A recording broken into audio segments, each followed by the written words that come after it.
In the timeless gallery of literary legends, one tale continues to echo across centuries. Welcome back to Echoes of Stories.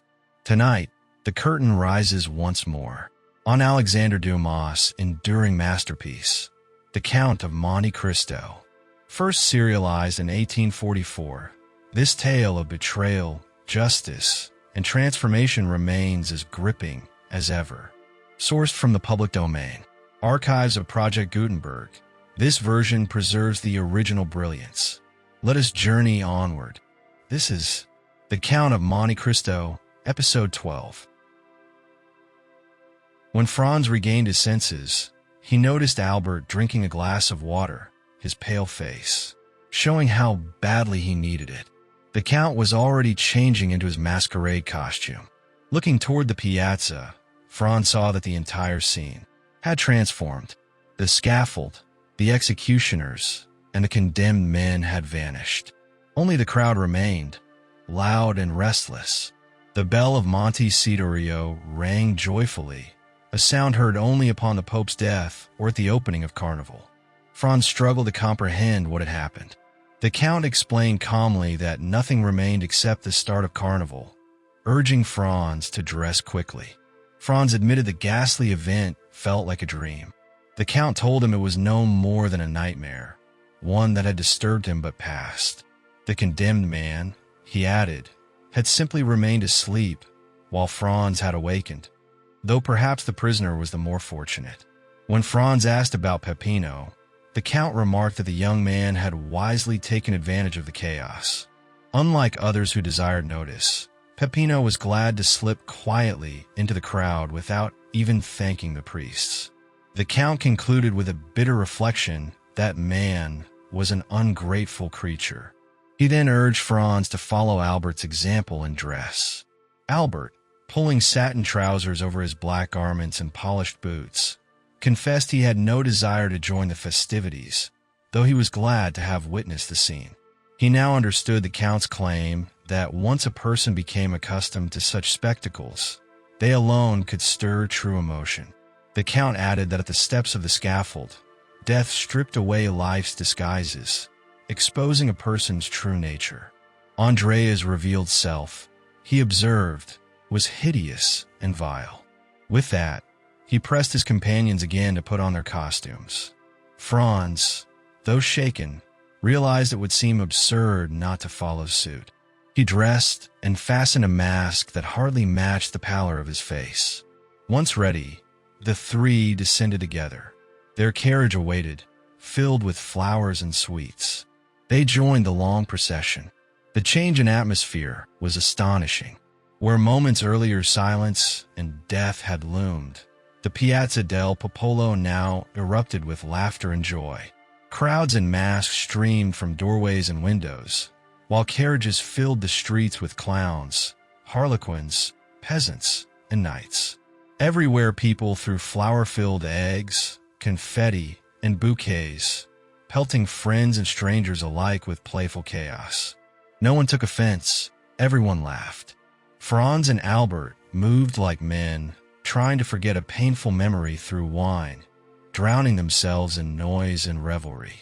The shadow of what they had witnessed lingered, yet slowly, the whirlwind of celebration consumed them. A shower of confetti struck Albert, stinging his neck and face like tiny pins. It covered him and his companions in powder, provoking him to rise. Laughing now, he joined the battle, hurling confetti and sweets back with all his energy and skill. The lively battle of confetti continued, and soon the memory of the grim execution faded from the young men's minds. Their attention was entirely consumed by the bright and dazzling procession before them. The Count of Monte Cristo, however, showed no sign of being affected at any moment. The Corso stretched magnificently before them, lined with tall palaces. Their balconies were draped with carpets, and their windows displayed flags. From these balconies, hundreds of thousands of spectators looked down, Romans, Italians, and visitors from every part of the world. Nobles, the wealthy, and men of talent mingled together, while women leaned from their windows, showering confetti that rained like snow. In return, bouquets flew back up, the air filled with a constant storm of paper and flowers. In the streets, masks paraded in the most bizarre costumes. Oversized vegetables walked solemnly, men wore buffalo heads, and dogs pranced on their hind legs. From time to time, a mask lifted, revealing a beautiful face, yet before anyone could pursue it, the figure vanished behind the crowd. Such was the spectacle of Carnival in Rome. At the second turn along the Corso, the Count halted the carriage. He asked permission to leave, offering the vehicle and servants to his companions. Franz noticed they had stopped before the Rospoli Palace. At the center window, adorned with white damask marked with a red cross, stood a blue domino figure. In his imagination, Franz thought it must be the mysterious Greek woman from the Argentina. The Count leapt down lightly, reminding his companions that when they tired of taking part, they could always watch from his windows. He handed over the coachman and carriage for their amusement. The Count's carriage itself was part of the spectacle. The coachman wore a bearskin costume, resembling Audrey's in The Bear and the Pasha. Behind, the two footmen were disguised as green monkeys with spring masks, making grimaces at everyone passing by. Franz thanked the Count for his thoughtfulness, while Albert was too busy tossing bouquets toward a carriage filled with Roman peasants. As the procession moved forward, Albert sighed to Franz, pointing out the collage of peasants he had just missed. He insisted that they were all charming women. Franz teased him that wearing a mask had robbed him of an opportunity to make up for past disappointments. Albert laughed, admitting he still hoped Carnival would bring him some success. Despite his hopes, the day passed uneventfully, except for a few encounters with that same carriage. During one meeting, Albert's mask slipped off, and he quickly flung the rest of his bouquets inside. One of the women must have been touched, for as they drove by, she threw a bunch of violets. Albert seized the flowers proudly and pinned them to his coat. Franz teased that this marked the beginning of an adventure. Albert, smiling with both humor and seriousness, declared that he would keep the bouquet as a token. Soon the playful exchange became more serious. When they crossed paths with the peasants again, the same woman clapped her hands joyfully at seeing the violets displayed in Albert's buttonhole. Franz laughed, offering to leave Albert alone if he wished to pursue the intrigue further. Albert declined, saying he would not foolishly arrange a meeting too quickly. If she wanted more, she would show some sign the next day. Franz jokingly compared him to Nestor and Ulysses, noting that the lady would have to be a true enchantress to trap him. Albert's guess proved correct. The carriage did not appear again, having slipped away into a side street. When Franz and Albert returned to the Rospoli Palace, the Count and the figure in the blue domino were gone. The windows draped in yellow damask still held the guests the Count had invited, but the mysterious presence had vanished. As the evening closed, the same bell that had begun the masquerade rang again, signaling its end. The carriages broke formation and disappeared almost instantly. The young men's coachman drove them without a word through the Via del Murat, across the Piazza di Spagna, and past the Rospoli Palace, finally stopping at their hotel door. Signor Pastrini himself came forward to welcome them back. Franz quickly asked about the Count and regretted that he had not returned earlier. Pastrini reassured him, explaining that the Count of Monte Cristo had arranged for a second carriage, which had gone at 4 o'clock to bring him back from the Rospoli Palace. The Count had also instructed that the two friends be offered the key to his private box at the Argentina Theater. Franz then turned to Albert to ask about his plans, but Albert had his own ideas to pursue before heading to the performance. Instead of answering directly, he asked whether Pastrini could find him a tailor. The request surprised the host, who asked what purpose a tailor would serve. Albert explained that he wished to have 2 Roman peasant costumes made before the next day. Pastrini shook his head at such a demand. He remarked that in Rome no tailor would accept even the simplest work on such short notice, not even if paid extravagantly. Albert seemed ready to abandon the thought, but Pastrini assured him there was no need. Ready-made costumes were available, and by the next morning a collection would be waiting from which they could choose. Franz encouraged Albert to leave everything to their host, reminding him that Pastrini had already proven resourceful. He suggested that they dine peacefully and afterwards attend the Opera L'Italiana Alger. Albert agreed, but made it clear to Pastrini that both he and his friend placed the greatest importance on having the costumes ready for the following day. Once more the host confirmed that their wishes would be fulfilled. The two friends then returned to their rooms to change out of their travel attire. Albert carefully set aside a small bunch of violets as he undressed, treasuring it as a token reserved for the next day. They sat down to dinner, but could not help noticing the difference between the Count of Monte Cristo's refined table and that of their host. Franz, despite his reluctance to admit admiration for the Count, had to confess inwardly that Pastrini's hospitality did not measure up. When dessert was served, a servant entered to ask what time they would require the carriage. Franz and Albert exchanged uneasy looks, reluctant to abuse the generosity of the Count. The servant understood their hesitation and explained that his master had given strict orders. The carriage was to remain entirely at their disposal throughout the day, and they could use it freely without fear of overstepping. Relieved, they accepted the offer with gratitude, ordered the horses to be harnessed, and changed into evening dress to replace the garments already worn and frayed from the earlier excitement. With their preparations complete, Franz and Albert went to the theater and took their places in the Count's private box. During the first act, the Countess G entered. Her eyes immediately sought the same box where she had noticed the Count the evening before. Instead of him, she now saw Franz and Albert. Curious about the mysterious figure she had previously discussed with Franz, she fixed her opera glass intently upon them. Realizing it would be unkind to leave her curiosity unanswered, Franz and Albert visited her, as was customary in Italian theaters where boxes often served as social spaces. As soon as they entered, the Countess gestured for Franz to take the seat of honor, while Albert sat just behind him. She wasted no time in expressing surprise that they had already become so well acquainted with the man she had nicknamed the new Lord Ruthven.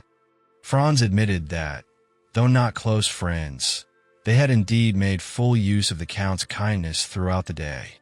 He explained that they had breakfasted with him, traveled in his carriage, and were now sitting in his box.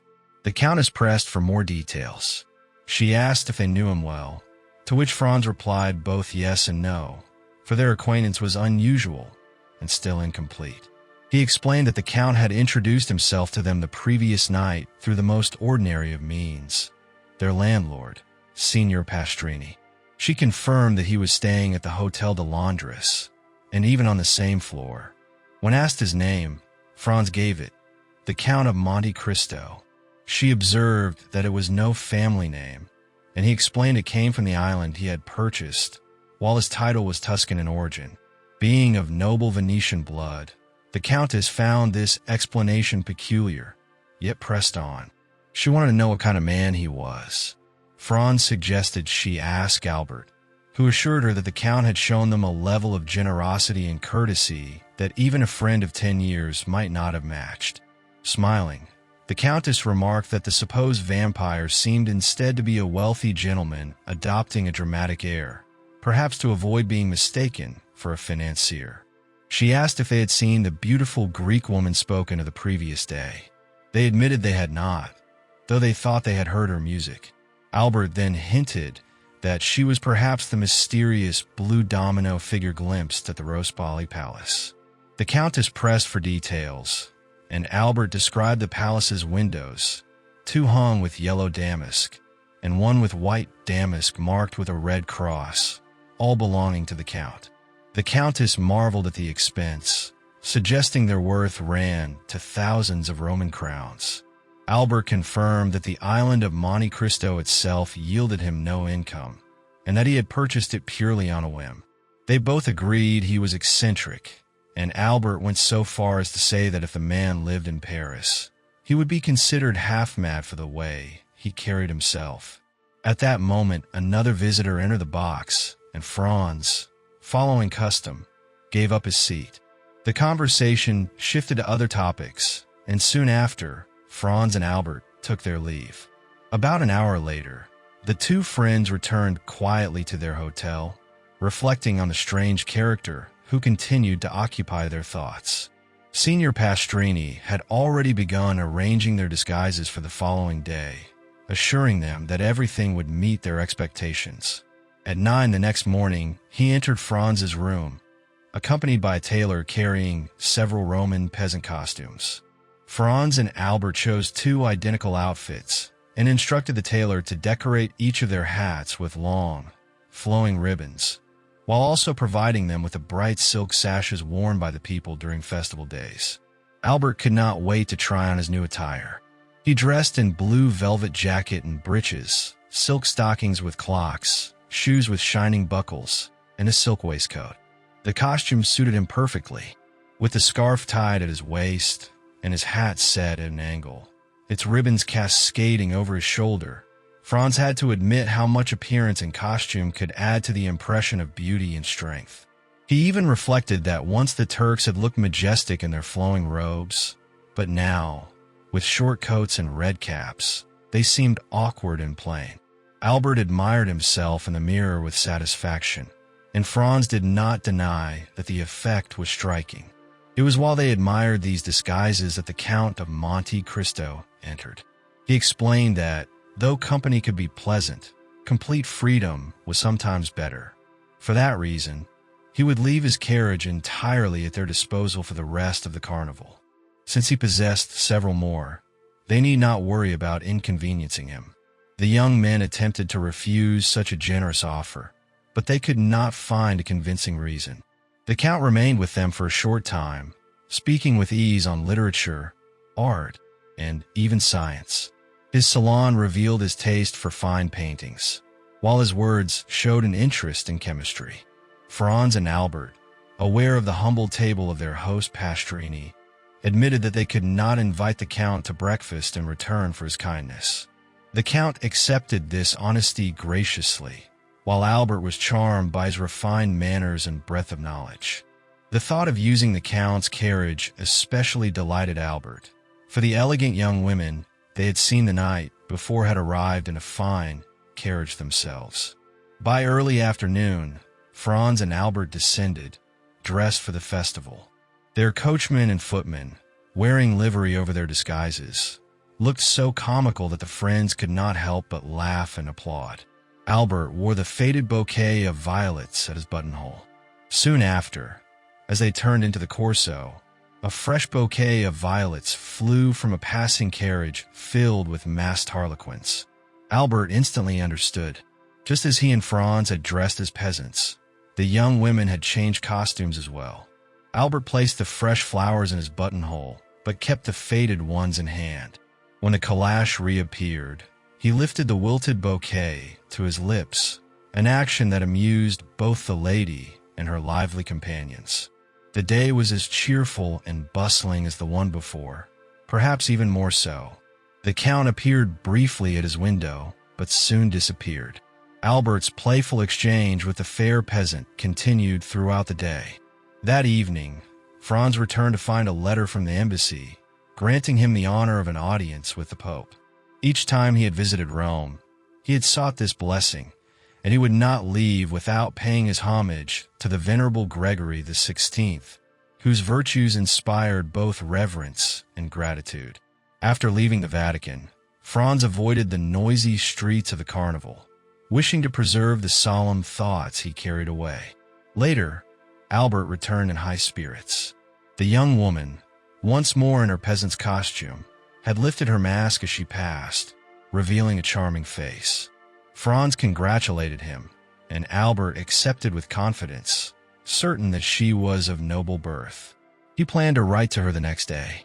Franz noticed his friend had a request, but was hesitant to voice it. After pressing him, Albert finally confessed that he would be grateful if Franz allowed him the carriage alone the next day. He believed his companion's absence had encouraged the lady to lift her mask. Franz, far from selfish, agreed readily. He knew Albert would share every detail of the adventure, and he felt he might even learn from it, since fortune had never granted him such an encounter.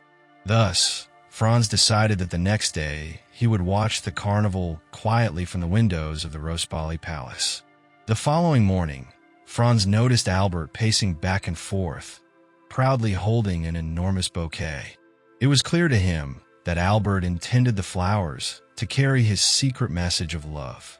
His suspicion turned into certainty when he later saw the same bouquet, marked by a ring of white camellias, in the hands of a graceful harlequin dressed in rose-colored satin. The evening, which had already been joyful, now became almost delirious with excitement. Albert was confident that the mysterious woman would respond in the same manner. Franz, anticipating Albert's eagerness, pretended that the noise of the festivities tired him, and explained that he would spend the next day writing and reviewing his journal. Albert was not deceived. The following evening, Franz saw him enter triumphantly, waving a folded letter in his hand. Albert's excitement was impossible to hide, and Franz read the letter with curiosity. The message instructed Albert to leave his carriage at a certain street, to follow a peasant who would take his torch, and to wear rose-colored ribbons on his costume for recognition.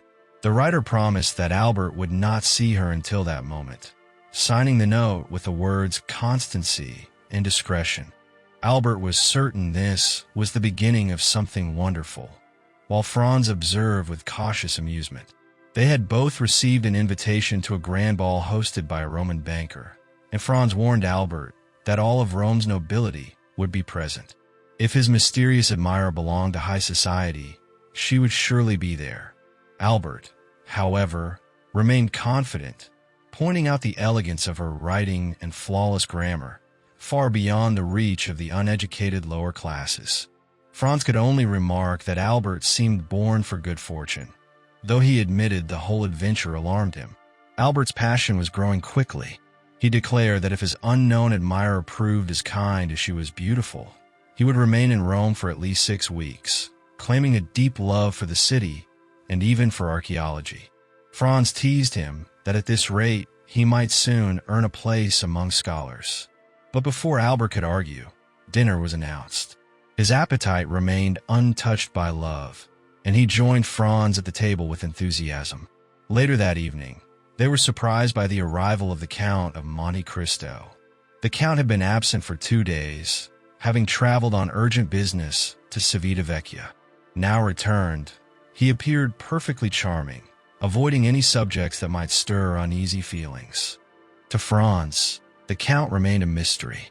He must have realized Franz recognized him, yet he gave no sign of their earlier encounter. Franz himself resisted the urge to speak of it, fearing it might offend the man who had shown them such generosity. The Count had also heard that they failed to secure a box at the Argentina Theater.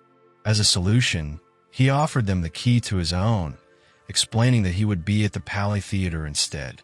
Despite their hesitation, they accepted his gift, not wishing to waste it. By now, Franz had grown accustomed to the Count's pallor, which had so startled him at their first meeting. Instead, he admired the striking severity of his features, a beauty that seemed heightened by that very paleness. In his mind, the Count resembled one of Byron's tragic heroes, with a stern brow marked by sorrow, fiery eyes that pierced the soul, and a proud, disdainful mouth that gave his words unusual weight. Though no longer young, perhaps 40, the Count carried the presence of a man destined to command. His charm was undeniable, a magnetic force that fascinated those around him. Albert praised their fortune in meeting such a figure, while Franz, though more reserved, could not deny the Count's influence. He even imagined what an impression the man would make in Paris, though he himself secretly hoped not to be there when that time came. That evening at the theater passed much like others in Italy, more devoted to social visits and conversation than to music. Countess G attempted to discuss the Count, but Franz redirected the conversation, revealing the romantic intrigue that had occupied them for days. The Countess, far from skeptical, congratulated Albert warmly, as such adventures were not uncommon in Italy. Before parting, They agreed to meet at the Duke of Bracciano's ball, to which all of Rome had been invited. As for the mysterious woman with the bouquet, she kept her promise of silence, offering Albert no sign of her existence the following day, nor the day after. At last, Tuesday arrived, the grand finale of the carnival, its loudest and most frenzied day. From morning, the theaters were open, for Lent would begin at nightfall. On this day, everyone who had not yet joined the revelry, whether through lack of time, money, or spirit, flocked to the streets, swelling the throngs and adding their voices to the tumult. From afternoon until dusk, Franz and Albert drove through the Corso, laughing, showering handfuls of confetti upon the sea of carriages and reckless crowds who darted fearlessly between horses and wheels. And yet, not a single accident, not one quarrel, disturbed the joyous uproar. The Italians, as Franz noted, seemed born to such fates. No solemn procession, no crowded ceremony, ever ended in bloodshed or riot, as they so often did elsewhere. Albert was radiant in his harlequin's costume, rose-colored ribbons streaming from his shoulder. Franz, for contrast, wore a peasant's garb. As the afternoon deepened, the noise swelled into a storm. Not a voice was silent, not an arm still. The whole Corso roared and tossed in a living tide. Flowers, confetti, oranges, and candy showered through the air. At 3, fireworks cracked above the Piazza del Popolo and Piazza di Venezia, the signal for the races. Instantly, the endless line of carriages dissolved with astonishing quickness and order. Pedestrians pressed back against the walls as carbineers, 15 abreast, thundered down the Corso to clear the way. A second burst of fireworks declared the street ready. Then, with a shout that rose from 300,000 throats, the Barberi, 7 or 8 riderless horses, flashed past like lightning. Moments later, 3 cannon from the castle of St. Angelo announced the victor. As if a sluice had been opened, the carriages poured back into the Corso, rejoining the current of humanity. But now came the most curious spectacle of all, the Battle of the Moccoli. Vendors hurried in with bundles of candles, great and small, crying Moccoletti, Moccoletti. The rule of the game was simple and merciless. Each reveler must keep his own candle lit while extinguishing all others. The comparison to life itself was irresistible, so easy to destroy, so difficult to preserve. Enormous bellows, fans, and extinguishers appeared. Men and women darted about, relighting their own flame only to have it puffed out again by the nearest foe. Franz and Albert, laughing, bought theirs and joined the fray. Soon, 50,000 tiny flames danced through the Corso, a river of stars rushing between granite banks. The whole scene looked like the heavens had fallen to earth, each soul a frantic star, chasing, hiding, flashing. The tumult was beyond imagining. Shouts, laughter, cries of victory or despair, swelling like a tempest. For 2 hours it blazed and bellowed, until the street was brighter than noon. Every few minutes Albert checked his watch. At last it struck 7, the appointed hour. The 2 friends stood in the Via dei Pontefici. Albert leapt from the carriage, clutching his candle. Several masks darted at him, trying to snuff it out, but he defended himself like a seasoned boxer, felling one after another, and pressed on to San Giacomo. The steps of the church were crowded with masks, struggling for each other's flames.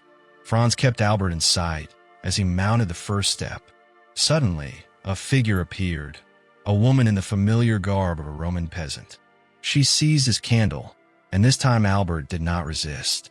Franz could not hear their words, but he saw Albert bow his head and then, without hesitation, take her arm. Together they slipped into the crowd and disappeared down the Via Macello.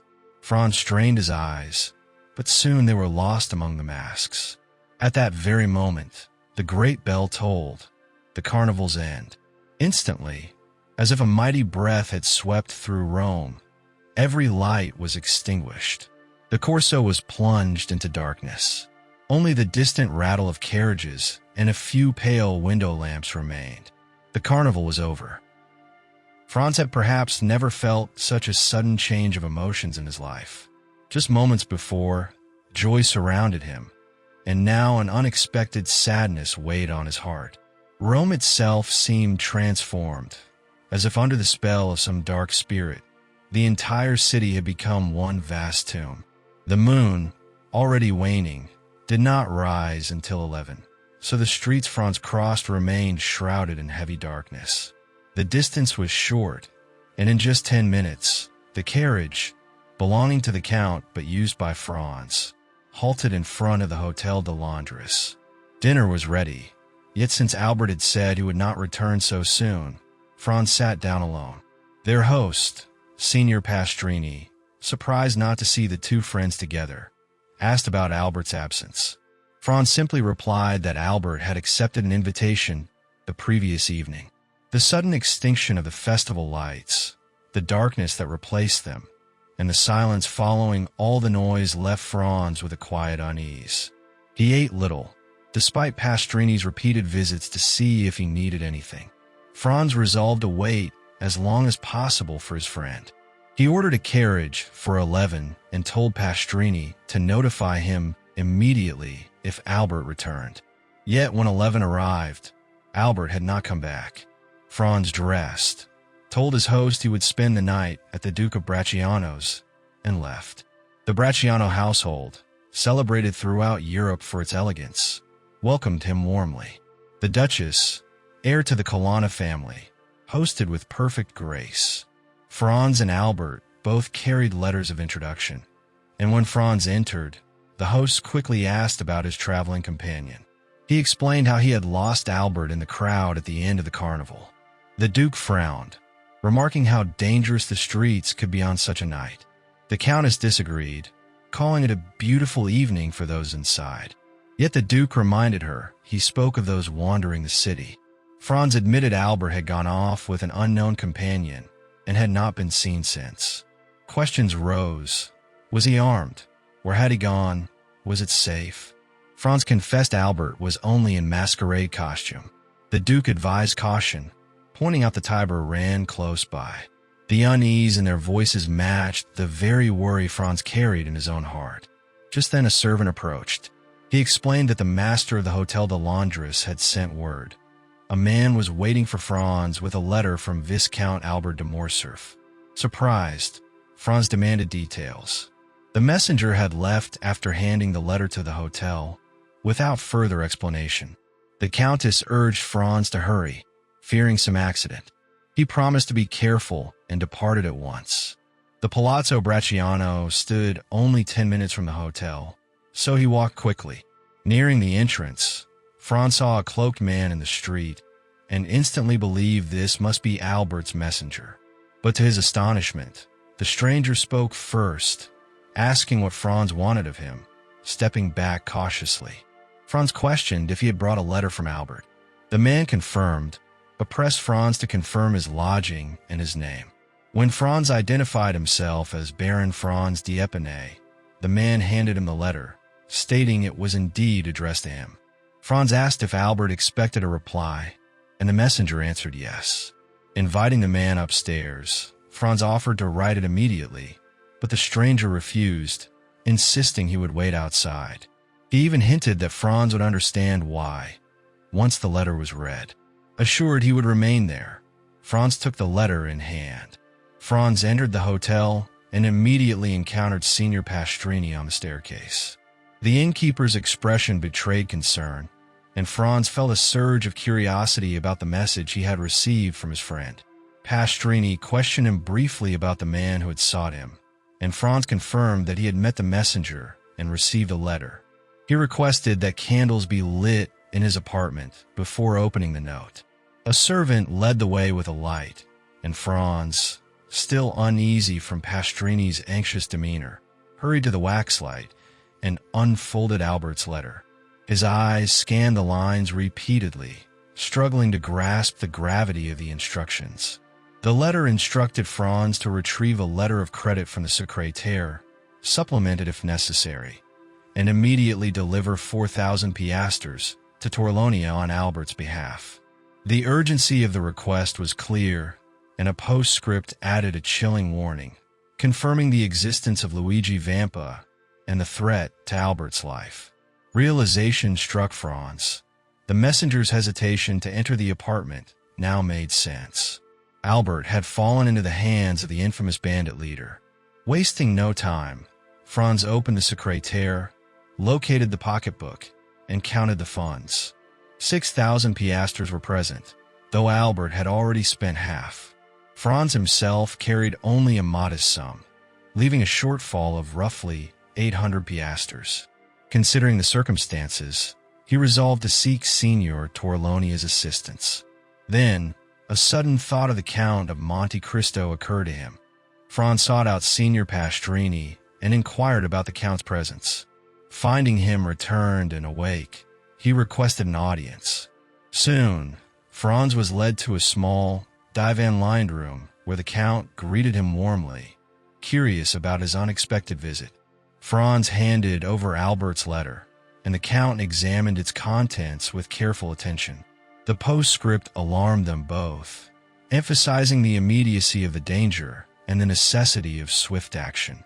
Franz confirmed the funds were nearly complete, save for the minor shortfall. The Count guided Franz to his own secrétaire, revealing a drawer filled with gold and urging him to take what was needed. A discussion followed about delivering the money directly to Luigi Vampa. Franz suggested a personal approach might simplify matters, noting that the Count's past kindness to Peppino might influence the bandit. The Count, intrigued but cautious, agreed to accompany Franz, seeing merit in the plan. They prepared for the nocturnal venture through Rome, without arms or additional funds, relying solely on the Count's reputation and the messenger's presence in the street. At the window overlooking the street, the Count whistled in a distinct manner.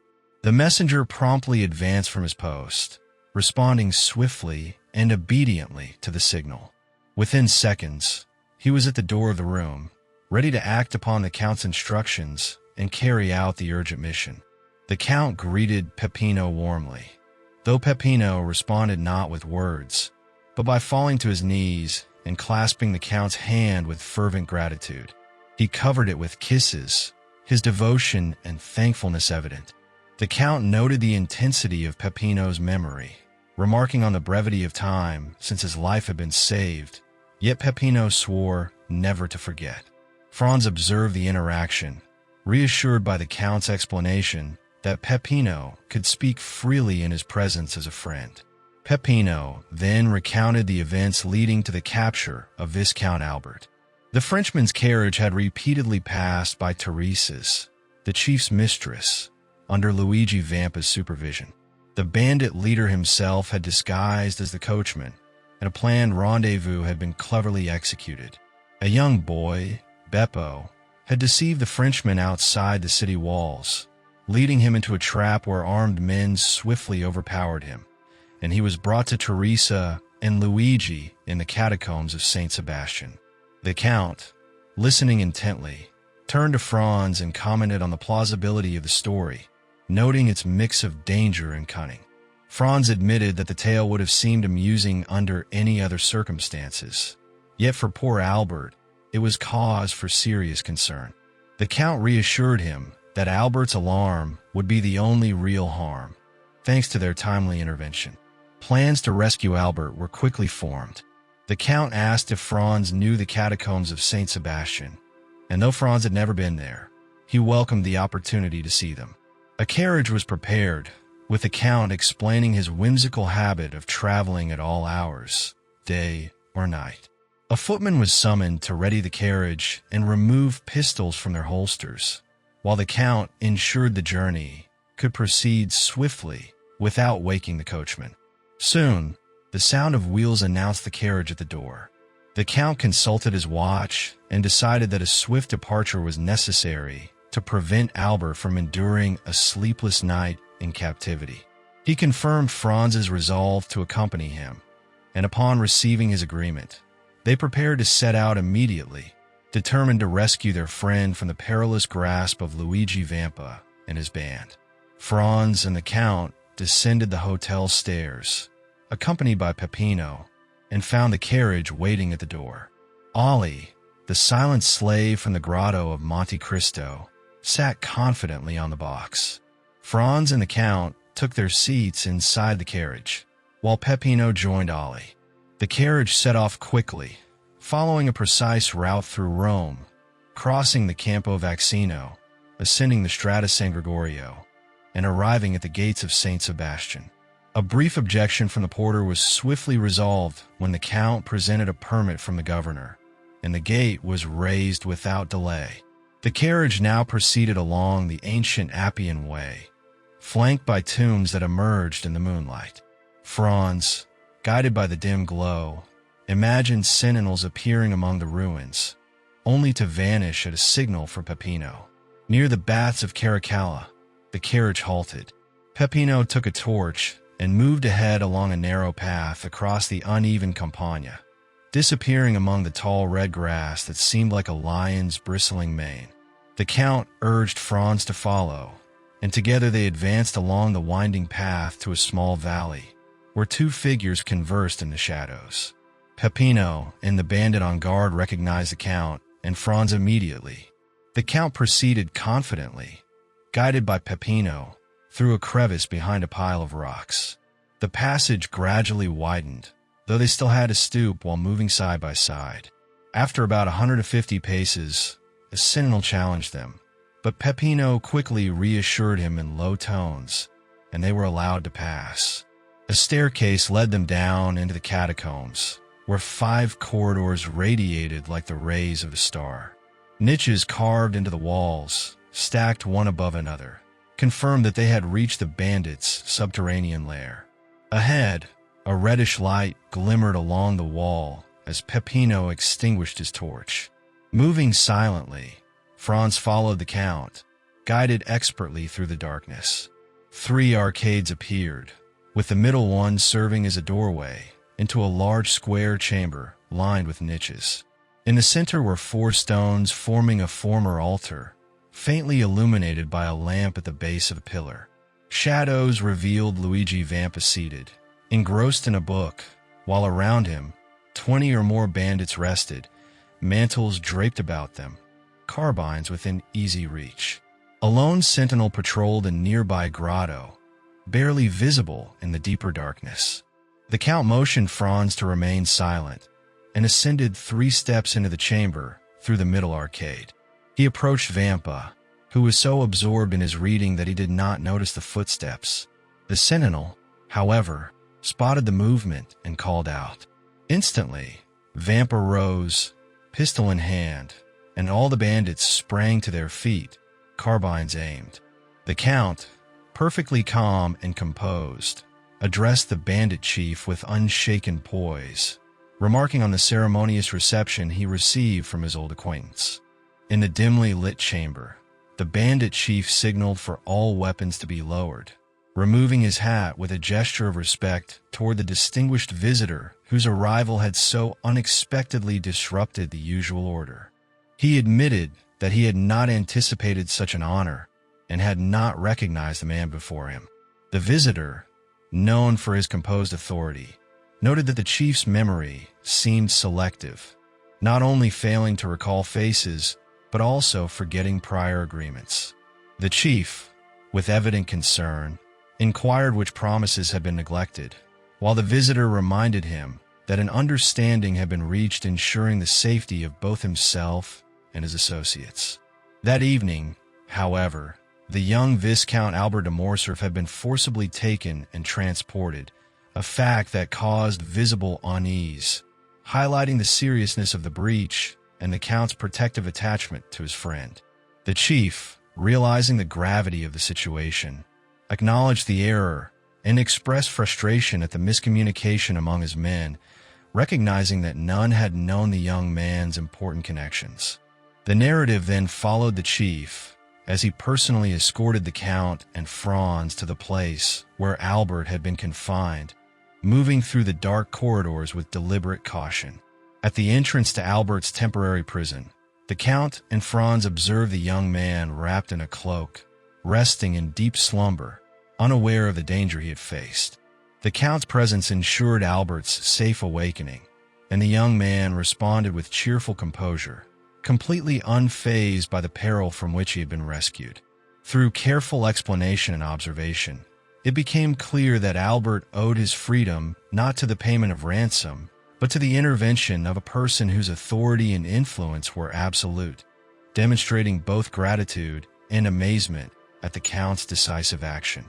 As Albert prepared to leave, the narrative detailed his interaction with the bandit chief, who escorted the party out with respect and ceremony, guiding them as one might lead honored guests rather than prisoners. The chief's manner underscored a sense of propriety and recognition of the visitor's status, and the Count, acknowledging both the chief's regret and gentlemanly behavior, accepted the apologies with measured grace. The scene closed with a sense of restored order, freedom, and admiration for the courage, tact, and decisive intervention that had resolved the dangerous situation while maintaining dignity for all involved. The bandit chief, addressing the young man with a measured tone, suggested that while the invitation might not seem immediately enticing, they would always be welcome should they choose to visit him again, wherever he might be. Franz and Albert acknowledged the gesture with polite bows, and the Count led the way out, followed by Albert, while Franz lingered briefly. The chief, with a subtle smile, inquired if there was anything further he could provide, prompting Franz to express his curiosity about the work the bandit had been engrossed in upon their arrival. The chief revealed it was Caesar's Commentaries, a favorite of his, demonstrating a side of his character beyond his reputation as a feared leader. Once ready, the group made their way to the plain outside the caves. Albert, with casual courtesy, borrowed the torch to light his cigar before signaling their departure. Eager to return to the Duke of Bracciano's festivities, the Count, Albert, and Franz reached their carriage, where the Count spoke a brief word in Arabic to Ali, sending the horses forward at full speed. By Albert's watch, it was precisely 2 o'clock when the friends entered the dancing room, and any concern for Albert's absence was immediately forgotten by those present. The Viscount approached the Countess, reminding her of her promise for a gallop and explaining the delay, which his companion could verify, ensuring the circumstances reflected neither negligence nor disrespect. As the orchestra signaled the waltz, Albert placed his arm around the Countess's waist, joining the dancers in the whirl of motion. Meanwhile, Franz quietly reflected on the subtle tremor that had passed over the Count of Monte Cristo at the precise moment he had been compelled to give his hand to Albert. This fleeting reaction, observed only by Franz, hinted at layers of emotion beneath the Count's usual composure, leaving an impression of the depth and complexity of the man who had orchestrated the night's extraordinary events.